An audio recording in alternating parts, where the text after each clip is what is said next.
로마서 4장 23절에서 25절 다 같이 읽겠습니다. 그에게 의로 여기셨다 기록된 것은 아브라함만 위한 것이 아니요 의로 여기심을 받을 우리도 위함이니 예수 우리 주를 죽은 자 가운데서 살리신 이를 믿는 자니라. 예수는 우리가 범죄한 것 때문에 내줌이 되고 또한 우리를 의롭다 하시기 위하여 살아나셨느니라. 아멘.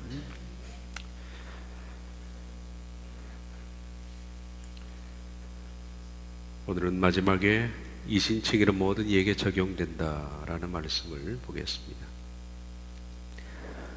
아브라함을 가리켜서 믿음의 조상이라 그렇게 부릅니다. 로마서 4장 12절에도 우리 조상 아브라함이라고 불렀습니다. 그럼 왜 아브라함을 믿음의 조상이라고 부를까요?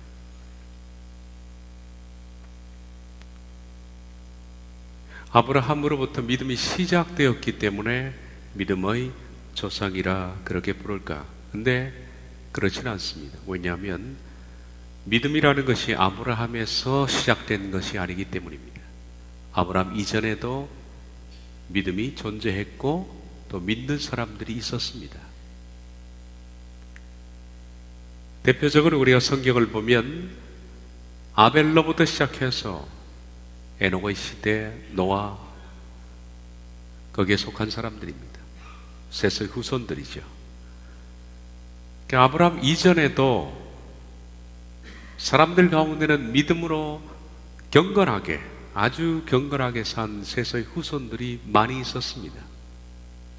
그렇기 때문에 아브라함을 믿음의 조상이라고 부르는 것은 아브라함이 믿음을 시작했기 때문이 아닙니다.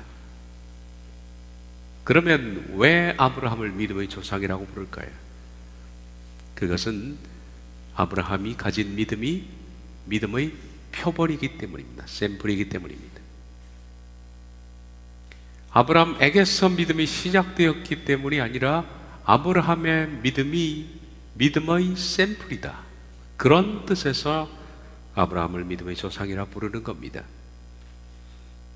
그의 믿음은 표본입니다. 하나님께서는 아브라함의 믿음을 통해서 믿음이라는 것이 무엇인지를 확실하게 그 샘플을 제시하신 겁니다.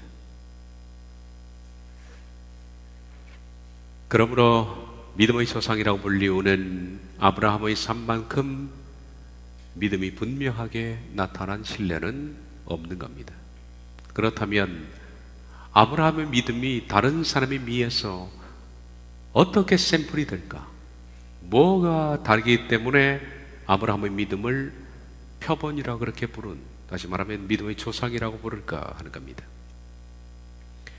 성경에는 수많은 믿음의 사람들이 있었습니다.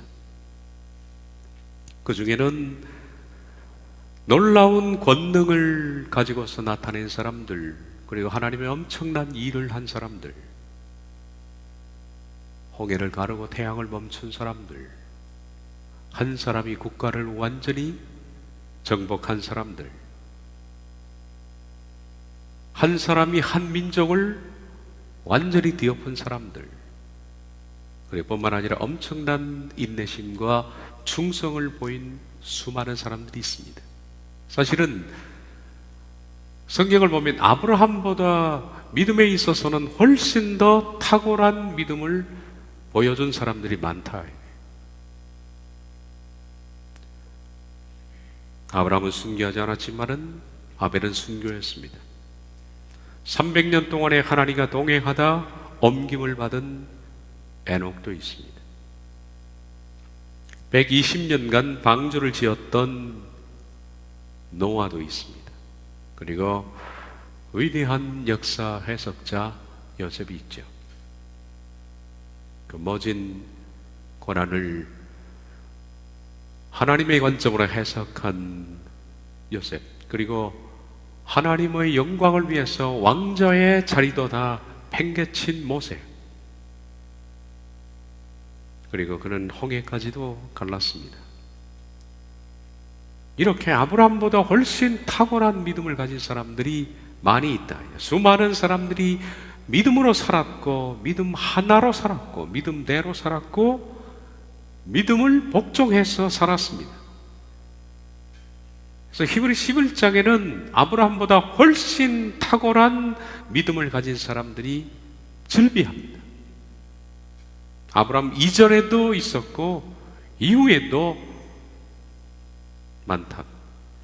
히브리 11장에 보면 그런 사람들이 믿음으로 살았다라고 말합니다. 믿음으로 아벨은, 아브라함 이전에도 믿음으로 아벨은, 믿음으로 에녹은, 믿음으로 노아는, 믿음으로 이삭은, 믿음으로 야곱은, 믿음으로 요셉은, 믿음으로 모세는, 믿음으로 기생 라합은. 히브리서 11장 32절부터 37절, 내가 무슨 말을 더하리요? 기드온, 바락, 삼손, 입다, 다윗 및 사무엘과 선지자들의 일을 말하려면 내게 시간이 부족하리로다. 그들은 믿음으로 나라들을 이기기도 하며 의를 행하기도 하며 약속을 받기도 하며 사자들의 입을 막기도 하며 불의 세력을 멸하기도 하며 칼날을 피하기도 하며 연약한 가운데서 강하게 되기도 하며 전쟁에 용감하게 되어 이방 사람들이 진을 물리치기도 하며 여자들은 자기의 죽은 자들을 부활로 받아들이기도 하며 또 어떤 이들은 더 좋은 부활을 얻고자 하여 심한 고문을 받되 고차히 풀려나기를 원하지 아니하였으며 또 어떤 이들은 조롱과 채찍질뿐 아니라 결박과 옥에 갇히는 시련도 받았으며 돌로 치는 것과 톱으로 켜는 것과 시험과 칼로 죽임을 당하고 양과 염소의 가죽을 입고 유리하여 궁핍과 환난과 학대를 받았으니. 어떻게 보면 믿음이 아브라함보다 훨씬 더 탁월했으면 탁월했지 못한 사람은 없었다.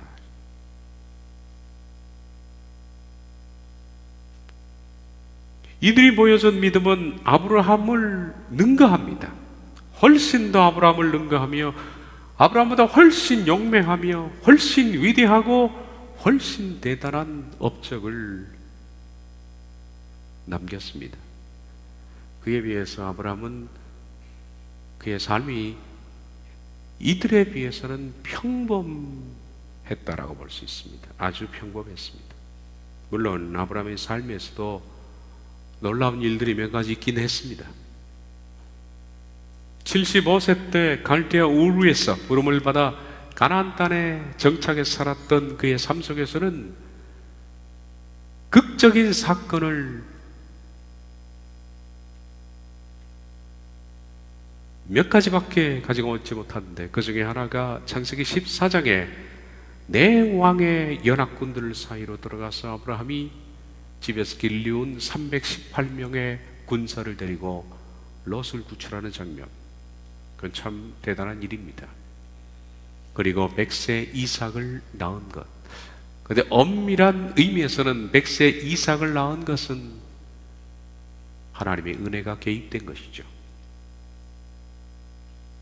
그리고 이삭을 바친 것, 이런 일을 제외하고는 아브라함에 있어서는 그의 삶에 다른 어떤 사람들에 비해서 특별히 탁월하다, 특별히 놀랍다라고 말할 수 있는 그런 믿음들은 별로 없다라는 겁니다.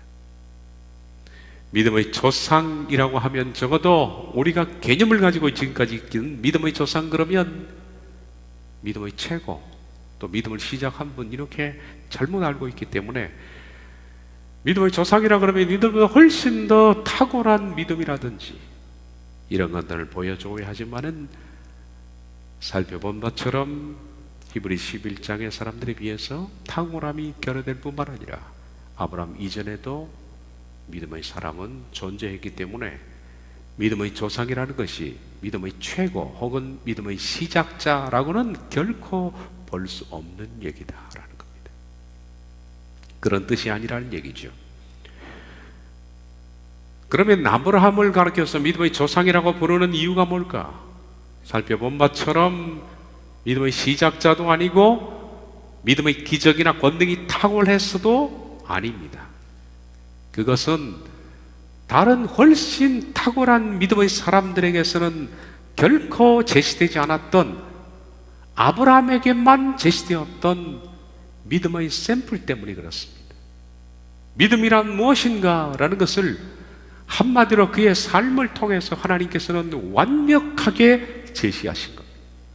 다른 사람들도 믿음으로 살았지만은 에녹이나 아벨이나 노아나 기타 다른 사람들이 그들의 삶 속에서 믿음이란 무엇인가 하는 것들을 온전히 완전 퍼펙트하게 드러내신 사람은 없다. 아브라함 외에는.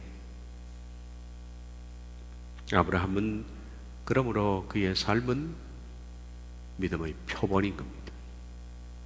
아브라함이 믿음의 표본이라는 의미는, 조상이라는 의미는 그의 삶 속에 이신칭의가 온전히 표현되어 있기 때문입니다.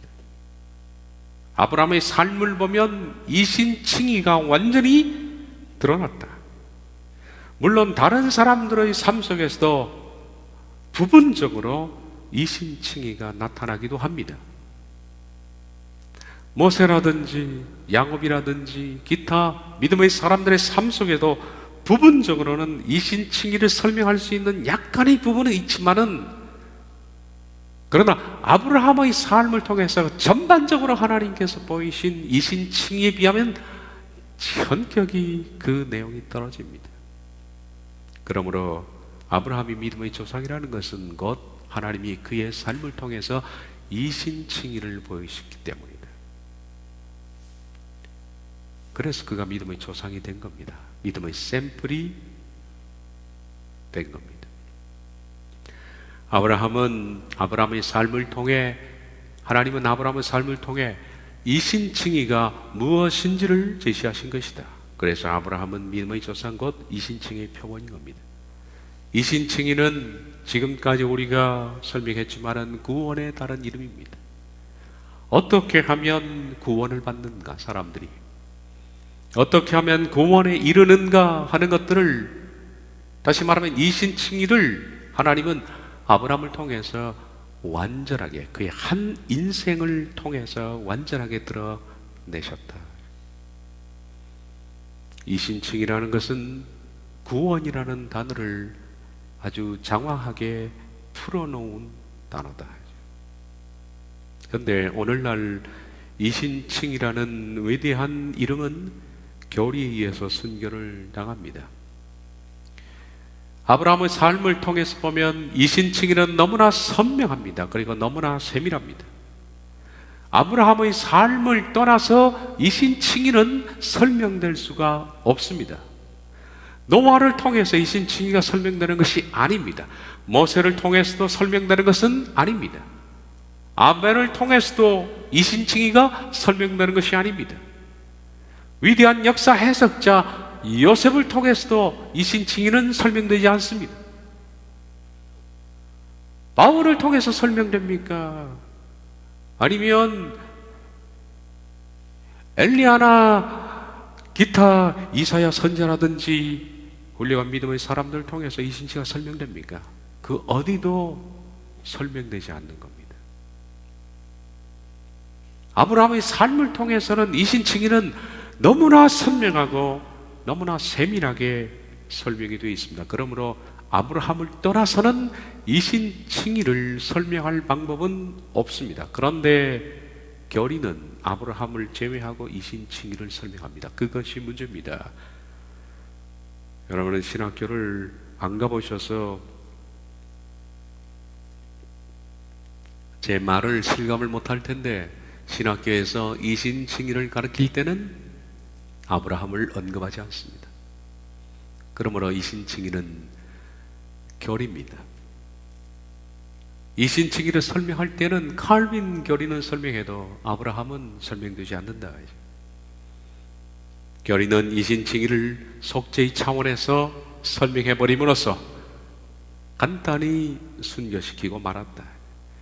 이신칭의는 신학적 용어에 국한되어서는 안 된다는 겁니다. 아브라함의 삶과 격리해서는 이신칭의는 설명되지 않습니다. 설명하지를 말아야 합니다.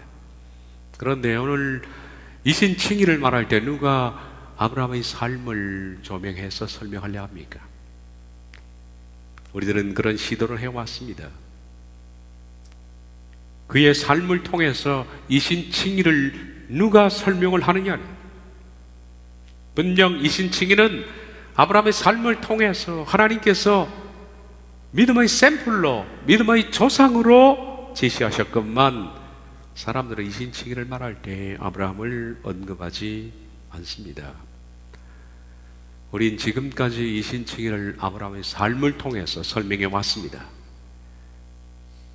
그런데 이 이신칭의가 중요한 것은 아브라함에게만 중요한 것이 아니라 이 이신칭의는 아브라함처럼 우리 모두에게도 똑같이 적용되기 때문에, 그래서 아브라함의 이신칭의의 과정은 우리의 이신칭의의 과정입니다. 하나님은 그렇게 보이신 겁니다. 그래서 중요하다. 그래서 아브라함의 이신칭의의 시작과 과정과 완성을 성경에서 철저히 배우는 것은 그에게만 해당되는 것이 아니라 우리에게도 해당되는 문제, 우리의 구원에 해당되는 중요한 문제이기 때문입니다. 그 얘기를 하는 거죠. 로마서 4장 23절 25절을 보면 그에게 의로 여겨졌다 기록된 것은, 누누이 설명했지만은 여겨진 것은 속죄입니다. 이신칭의의 시작인 여기심입니다. 그에게 의로 여겨졌다 기록된 것은 아브라함만 위한 것이 아니요 의로 여기심을 받은 우리도 위함이니 곧 예수 우리 주를 죽은 자 가운데서 살리신 이를 믿는 자이니 예수는 우리가 범죄한 것 때문에 내줌이 되고 또한 우리를 의롭다 하시기 위하여 살아나셨느니라. 그런데 그에게 여기셨다는 것은 단지 그 때문만에 기록되지 않았다. 아브라함의 삶 속에 이신칭의의 시작과 17장부터 그의 과정, 그리고 이신칭의의 완성, 이 모든 것들은 단지 아브라함만을 위해서 성경이 기록된 것이 아니다. 그 얘기를 하는 겁니다. 아브라함의 삶을 통해서 하나님께서 이신칭의를 드러낸 것은 그만을 위한 것이 아니다. 이는 죽은 자들 가운데서 일으키심을 받은 우리의 주 예수님을 믿는 자들, 곧 여기심을 받으려는 자들 때문이다. 우리 때문에 기록한 것이다. 우리 때문에. 그러므로 아브라함의 삶을 우리의 삶의 과정에 철저히 적용을 시켜야 할 대목이라는 겁니다. 그분은 우리의 범죄 때문에 넘겨주셨으며 우리의 칭의를 위해 일으켜지셨다. 범죄 때문에 넘어졌다라는 것은 그분의 속죄를 말합니다. 그분은 우리를 위해서 속죄하셨고 우리의 칭의를 위해서 일으켜지셨다. 이 말씀을 좀 보겠습니다. 그런데 그에게 여기셨다는 것은 단지 그 때문만에 기록되지 않았다. 아브라함을 믿음의 조상이라고 부르는 이유는 말씀드린 것처럼 아브라함이 믿음의 시작자이기 때문에 믿음의 조상이 아닙니다. 앞에서 제가 설명한 것처럼 아브라함이 믿음의 조상이라고 부르는 것은 아브라함 때부터 믿음이 시작한 것이 아닙니다. 아브라함 이전에도 이미 믿음은 존재했습니다. 아벨, 노아, 무드셀라 다 신실한 사람들입니다. 그렇기 때문에 아브라함이 믿음의 시작자도 아닙니다. 그러면 믿음의 탁월한 사람도 아닌 것이 아브라함보다 훨씬 탁월한 사람들이 많았기 때문입니다. 아브라함을 믿음의 조상이라 부르는 것은 아브라함이 이신칭의의 표본을 보여줬기 때문에 믿음의 조상이라 부르는 겁니다. 다시 말하면 구원이 무엇인가 하는 것들을 샘플로 보여줬기 때문에 아브라함을 믿음의 조상이라 부른다. 그러므로 우리는 이신칭의와 관련하여 아브라함의 삶을 통해 나에게 말씀하시는 메시지를 경청해야 한다. 아브라함의 이신칭에 관한 이야기는 곧 우리를 위한 것이다. 이는 죽은 자들 가운데서 일으키심을 받은 우리의 주 예수를 믿는 자들, 곧 여기심을 받으려는 자들 때문이다.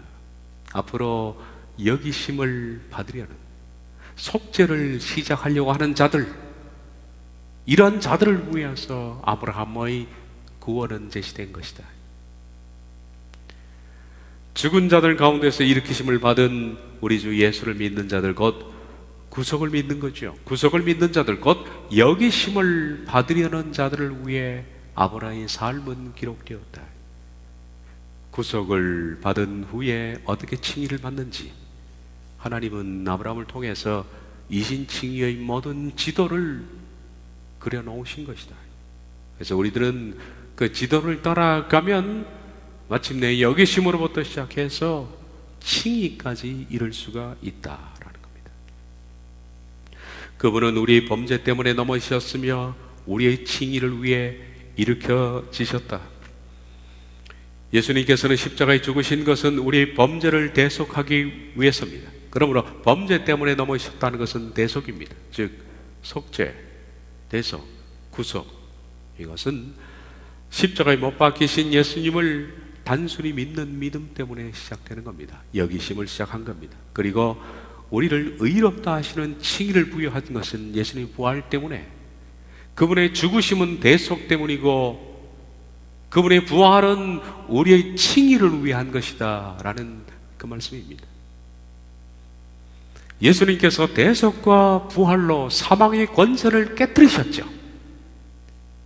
예수님이 사망의 권세를 깨뜨리셨기 때문에 예수님께서는 자신을 믿는 모든 자들을 칭의할 수 있는 권세를 부여받으신 겁니다. 그러므로 주님의 죽으심과 부활 때문에 예수님은 예수님을 따르는 모든 자들에게 제시한 법을 따라, 그 구속의 법, 구원의 법을 따라 합당히 사는 사람들에게 의롭다 하심을 부여할 수 있는 자격을 받으셨다 라는 말씀입니다. 이신칭의에 관해서는 로마서 4장이 끝났습니다. 물론 로마서 5장 다음 주부터 다룰 로마서 5장도 이신칭의 연장선상에 시작되는 말씀입니다. 로마서 5장도 이신칭의의 계속적인 말씀입니다. 그래서 이신칭의의 신학적인 성경적인 교리는 로마서 4장으로 끝납니다. 다음 시간부터는 로마서 5장에 이신칭의를 연속적으로 또 이어서 말씀드릴 겁니다.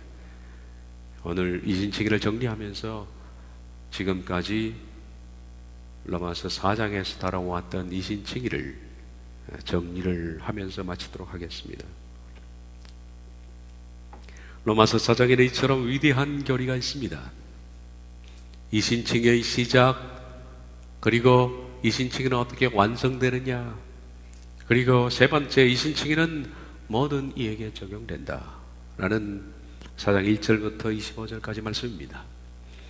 이신칭의 시작은 아브라함의 예, 그리고 다윗의 고백, 또 이신칭의 시작은 언제부터인가 라는 말씀으로 나누어집니다. 먼저 이신칭의 시작에서 아브라함의 예를 봅니다. 지나왔던 말씀이니까 한번 정리하는 차원에서 경청하면 됩니다. 로마서 4장 3절, 성경이 무엇을 말하느냐? 아브라함이 하나님을 믿음에 그것이 그에게 의로 여겨진 바 되었느니라. 이신칭의 시작입니다. 성경이 선언한 바에 의하면 이신칭의 시작에 있어서 아브라함은 아무것도 한 것이 없습니다. 단지 믿으니 의로 여겨졌다 그랬습니다. 그것이 전부였습니다. 의로 여겨진 바 되었느니라 라는 이 뜻은 그에게 의를 향하여 간주하셨다. 좀 문장이 좀 이상하지만은 향하여 간주하셨다는 것은 의를 향한 것으로 간주하셨다, 이렇게 약간 돌려서 번역을 하면 더 이해가 쉬울 겁니다. 제가 직역을 하다 보니까 문장이 좀 매끄럽지 않습니다만은 약간 의역을 하면 아브라함이 하나님을 믿으니 하나님께서는 그가 의를 향하여 가는 것으로 간주하셨다. 이게 여기심입니다. 이것이 이신칭의 시작이다. 이 점에 있어서는 아브라함은 아무것도 한 것이 없다. 이제 그가 무슨 행위를 한 것도 아니고 그냥 단순히 믿기 시작했다. 그랬더니 하나님이 그에게 의를 향하여 가는 것으로 방향 전환이 된 것으로 간주하셨다. 칭의가 아니고 이건 여기신 것, 방향 전환을 의미하는 것이다. 모든 사람들이 예수 그리스도를 믿음으로 받아들이는 순간에 구원을 향한 방향 전환이 시작된 것이지 구원이 완성된 것이 아닙니다. 이신칭의 시작의 두 번째, 다윗의 고백을 봅니다. 4장 6절에서 8절, 일한 것이 없이 하나님께 의로 여기심을 받는 사람의 복에 대하여 다윗이 말한 바 불법이 사함을 받고 죄가 가려짐을 받은 사람들은 복이 있고 주께서 그 죄를 인정하지 아니할 사람은 복이 있도다 함과 같으니라. 이신칭의의 시작에 있어서 다윗을 샘플로 봐도 다윗은 아브라함처럼 아무것도 하지 않았다. 이 시편은 32편을 인용한 겁니다. 다윗의 일생 중 가장 치명적인 죄를 범했을 때 결코 그는 용서받을 수 없는 파렴치한 악한 인간이었습니다. 빼앗고 간음하고 죽였습니다. 그런 인간 가운데서도 말종에 해당되는 아주 사악한 짓거리를 했습니다. 그런데 나단의 지적으로 그는 하나님께 자복하고 회개했습니다. 그랬더니 하나님이 그를 모든 죄를 잊어주신 겁니다. 어떻게 이런 일이 있을 수 있는가? 허물의 삶과 죄를 가리움을 받은 자는 복이 있다. 그것이 바로 구속입니다.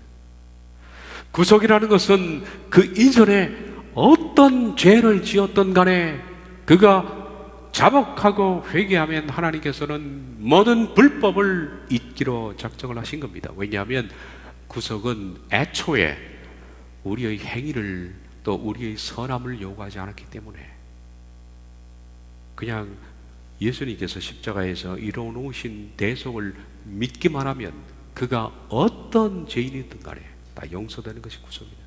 다윗처럼 사악한 자라 할지라도 관계가 없다. 그것이 구속입니다. 그러나 구속은 구원이 아닙니다. 구속은 구원을 향한 방향 전환이 시작된 겁니다. 이신칭의 시작 세 번째, 이신칭에는 언제부터 시작되는가? 9절 10절, 그런즉 이 복이 할례자에게냐 혹은 무할례자에게도냐? 무릇 우리가 말하기를 아브라함에게는 그 믿음이 의로 여겨졌다 하노라. 그런즉 그것이 어떻게 여겨졌느냐? 할례시냐 무할례시냐? 할례시가 아니요 무할례시냐? 다시 한번 강조합니다. 이신칭의 시작은 아브라함이 무할례, 아무것도 하지 않았을 때 의로 방향전환이 된 것으로 간주받았지 아브라함이 할례를 받은 뒤에 한 것이 아니다. 그러므로 다시 한번 강조하건대 아브라함이 창세기 15장 때나 그리고 다윗의 예를 봐도 속죄의 시작은 사람이 아무것도 하지 않아도 단지 믿기만 하면 모든 죄를 용서하신 것으로 간주한다. 그것이 구속의 시작이다. 아브라함은 무할례자였을 때 믿음으로 속죄를 받았습니다. 그러므로 속죄 곧 의로 여기심은 아무런 조건이나 상태를 요구하지 않는다는 겁니다. 단지 구속, 그것을 믿기만 하면 누구든지 불법과 죄는 용서받고 구속이 적용된다는 겁니다. 그러나 우리가 잊지 말아야 할 것은 속죄는 구원의 완성이 결코 아닙니다. 너무 이 점에 있어서 사람들이 그냥 비약을 해버리는 경향이 있습니다.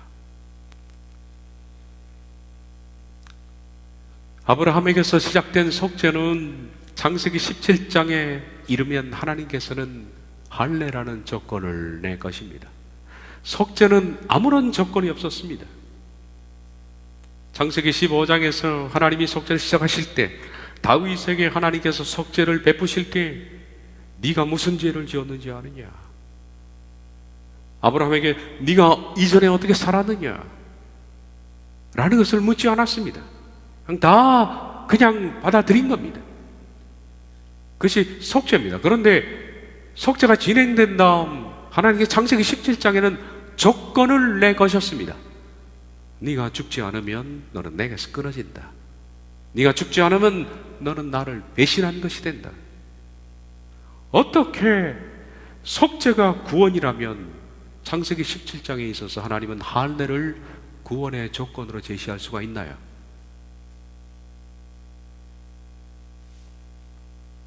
창세기 17장 14절 할례를 받지 않은 남자 곧 그 포피를 베지 아니하는 자는 백성 중에서 끊어지리니 그가 내 언약을 배반하였습니다.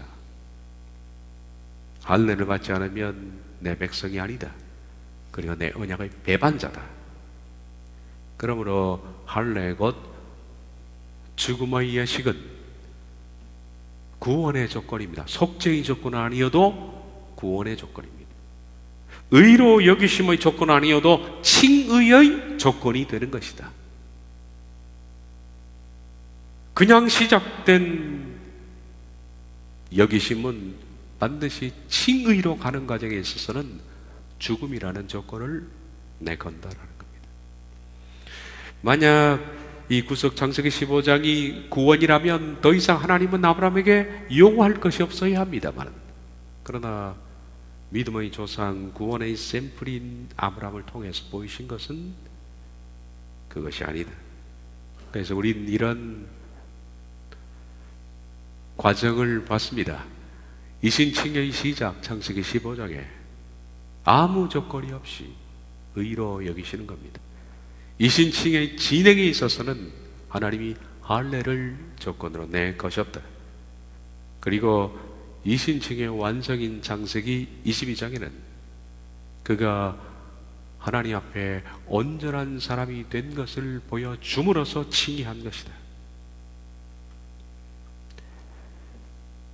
이신칭의 완성, 아브라함은 하나님께서 의로 여기실 때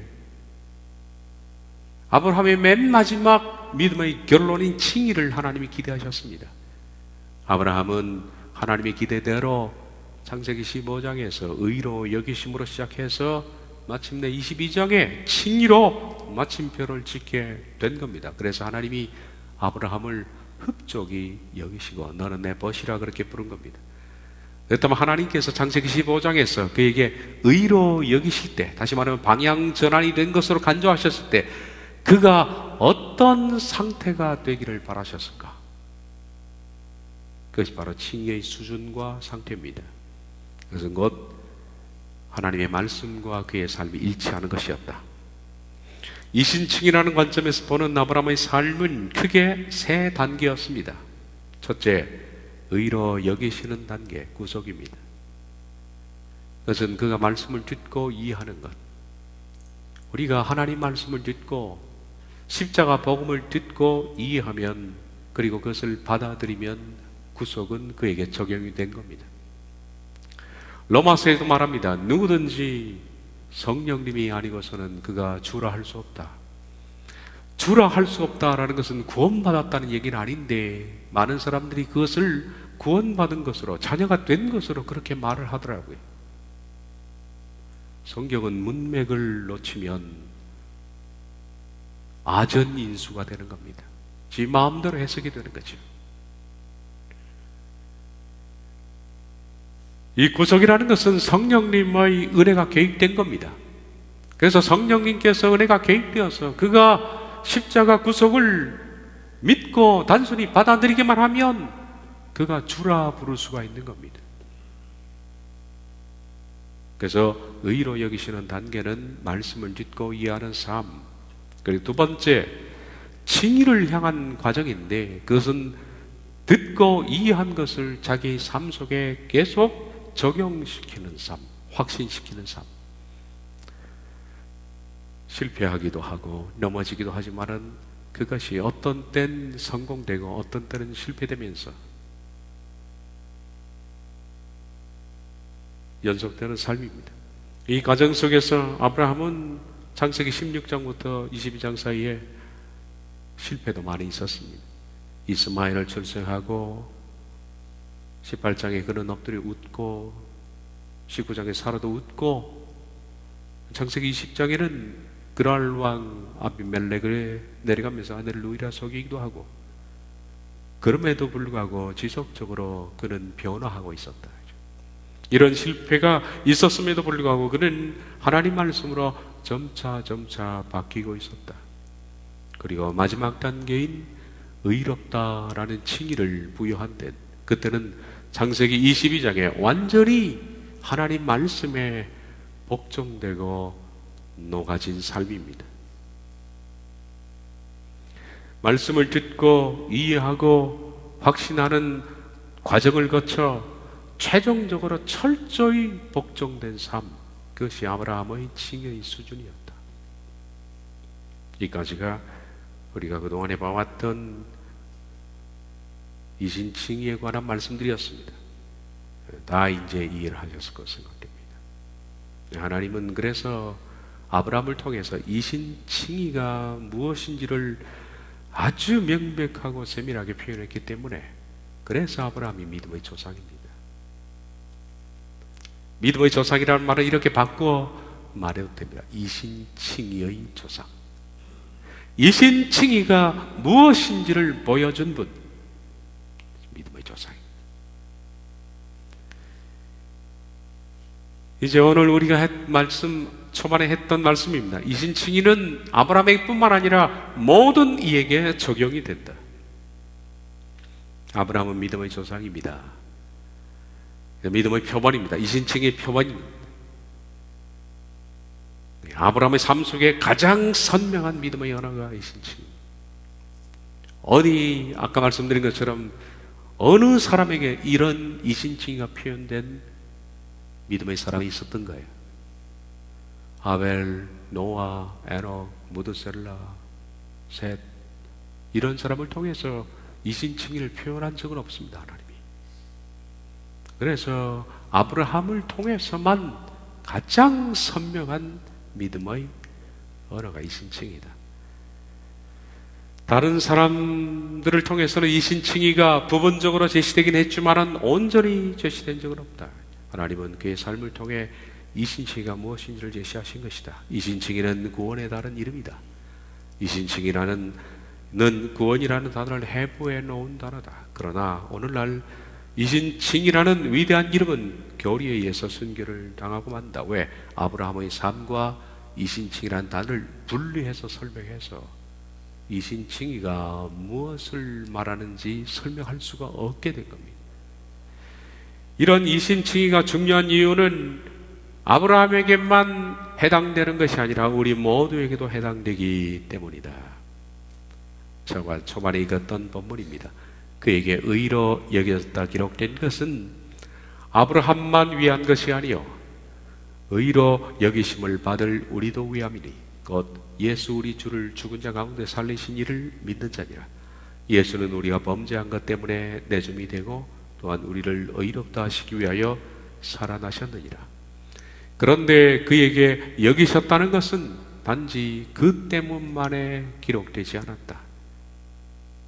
이런 죽은 자들 가운데서 일으키심을 받은 우리의 주 예수님을 믿는 자들, 곧 여기심을 받으려는 자들 때문이다. 그분은 우리의 범죄 때문에 넘겨지셨으며 우리의 칭의를 위해 일으켜지셨다. 이신칭의에 관한 말씀은 오늘로 마감을 하겠습니다. 다 들으신 겁니다.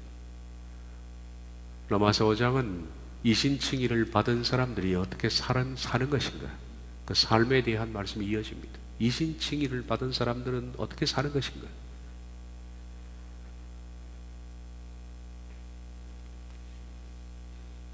로마서 4장은 저와 여러분에게 대단한 중요한 시간이었다고 생각합니다. 하나님께서 저와 여러분에게 아브라함의 삶을 통해서 보여준 정말 믿음에 있어서 가장 중요한 부분을 우리가 오늘 5주인데 5주 동안에, 그 이전에 3장부터 하면 구원이란 무엇인가 라는 것부터 시작해서 믿음이란 무엇인가부터 했어요.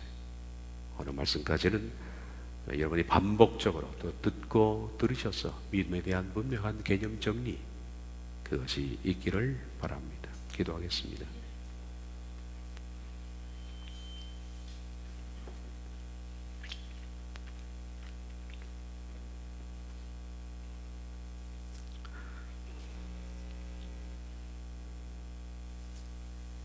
그런데 그에게 여기셨다는 것은 단지 그 때문만에 기록되지 않았다. 이는 죽은 자들 가운데서 일으키심을 받은 우리의 주 예수를 믿는 자들, 곧 여기심을 받으려는 자들 때문이다. 아브라함의 삶은 단지 그만을 위해서 기록된 것이 아니라 아브라함처럼 여기심을 받는, 그래서 마침내 칭의를 받으려는 모든 자들을 위해서 그의 삶은 이신칭의 표본으로 기록이 된 것이라고 하셨습니다. 그를 통해서 우리의 수준을 보며, 그를 통해서 우리의 시작과 진행과 그리고 마침내 도착할 완성까지를 보며 아브라함의 삶을 통해서 우리가 어느 지점에 와 있는지, 그리고 무엇을 향해 달려갈 것인지 이신칭의 모든 것들을 설명받게 하심을 감사드리며, 저희도 아브라함의 삶을 통해서 우리가 그가 마침내 도착한 모리아 산까지 저희들도 이룰 수 있도록 하나님 저희를 은혜 주시기를 원합니다. 예수님의 이름으로 기도하옵나이다.